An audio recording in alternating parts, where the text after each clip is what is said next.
بەشێک لە جوتیارانی سنووری ئیداری گەرمیان لە ڕێگەی پەیامەوە ڕێگری ژمارەیەک بازرگان ئاشکرا دەکەن و دەڵێن لە بازگەکانەوە ڕێگری دەکرێت لەوەی گەنم و بەرهەمەکانمان هەناردی ناوەڕاست و خواروی عێراق بکەین. پەرلەمانتارێکی پێشووی عێراقیش دەڵێت ئەم کارە بە پاڵپشتی بەشێک لە هێزە ئەمنیەکان دەکرێت تا ئەوەی چەند کەسێک نزیک حیزب سوودمەند بن. بە وتەی جوتیارێکی ئیداری گەرمیان کە بەهۆی هەستیاری بابەتەکە نەیتوانی لە بەردەم کامێرادا قسە بکات وتی لە دوو بازگەوە ڕێگریان لێ دەگرێت گەنمەکانی هەناردە بکات و هۆکارەکەشی بۆ هەوڵی دەوڵەمەندکردنی چەند کەسێکی نزیک لە حزبی باڵادەستی سنوورەکە گەڕاندەوە. بين عندي ما وريت شيء كيلو غنم لك سيدنا حاولي او جيبك لما خاطر سياسه تاخذ امشي انا كذا كذا لما اما تقير ميانا وفي خاطر جيفان فركزن خويا بجيوي خويا سنحات اكثر دولار. ئەندامێکی پێشووی ئەنجومەنی نوێنەرانی عێراق دەڵێت هێزە ئەمنیەکانی گەرمیان بۆ دەوڵەمەندکردنی چەند کەسێکی حیزبی ڕێگری دەکەن لەوەی بەرهەمی دانەوێڵە هاوردەی ناوەڕاست و خواروی عێراق بکرێت و ئەمەش بە زیانی جوتیاران کۆتایی دێت. بەڵام بەداخەوە ئێستا لەلایەن ئاسایشی گەرمیانەوە ڕێگری ئەکرێت لە هەناردەکردن یان بردننی گەنمی گەرمیان و پارێزگای سلێمانی بۆ محافەزەکانی دیالە تکریت محافەزەکانی تری بڵین جنوب. ئەمەش بۆ لەبەر ئەوە نییە کە بڵین بیانەوێت کە مەسەلا گەنم نابێ بڕاتە دەرەوە نا بە ئەوە نییە گەنم کە بڕاتە ئەوان بیکڕن بە 750 بۆ 700,000 ئەیکڕن کەواتە جوتیارێک ئەتوانێت بیفرۆشە بە تەنی بە ئەوەنە.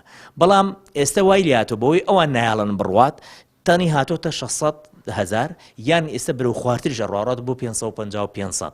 ئەمەش بۆچی بۆ ئەوەی چەندە بازرگانێکەیە یان من پێیانەڵم پارەدار چکەمانە بازرگانین بەڕاستی لەلایەن یەکێتیوە دامەکرێن بۆ ئەوەی گەنمەکان هەموو بازار بکڕن دوای خۆیان بیدەن بە سایلۆکان بە 850 بۆ بە گرانتر.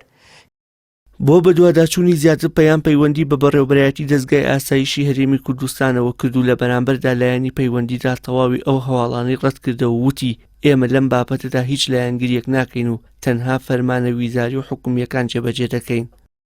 دەربارەی بابەتێک کە لەم ڕۆژانەدا بڵاوکراوەتەوە کە باسەوە دەکات بەڕێوەبەرایەتی ئاسایشی گەرمیان لە چەند بازگەیەک ڕێگری دەکات لە ناردنی گەنمی جوتیاران بۆ شارەکانی ناوەڕاست و باشووری عێراق ئێمە ئەم هەواڵە بە ناڕاست دەزانین. ممکنەوەشمان بەم شێوەیە کە ئاسایش دوور نزیک هیچ پەیوەندێکی ڕاستەخۆی ئەم بابەتەوە نیتڕێت بەڵکو ئاسایش تەنها جێبەجەکاری یاسا و ڕێنماییەکان کە لەلایەن وەزارەت و لایەنە پەیوەندیدارەکانەوە ئەو بڕیار و ڕێنماییانە دەردەچن بۆ مەبەستێکی دیاریکراوە. جا لێرەدا ئاسایش جێبەجێی ئەو یاسا و بڕیار و ڕێنماییانە دەکات. قەدەغەکردنی هاتنە ژوورەوەی گەنمی هاوردە لە دەرەوە هەروەها ڕێگریکردن لە گواستنەوەی گەنم بۆ پارێزگاکانی ناوەندی عێراقی فیدراڵ تاوەکو کۆتایی پرۆسەی بەوازکردنی گەنمە.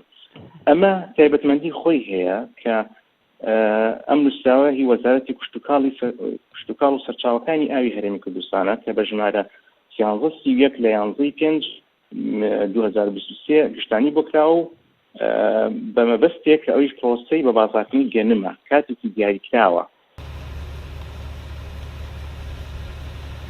بەشێک لە بازرگانە عەرەبەکان ساڵانە دێنە ناوچەکانی ئیداری گەرمیان و 1 تۆن گەنم بە 750,000 دینار وەردەگرن و لە پاشان ئەوانیش بە سایلۆکانی حکومەتی ناوەندی دەفرۆشن.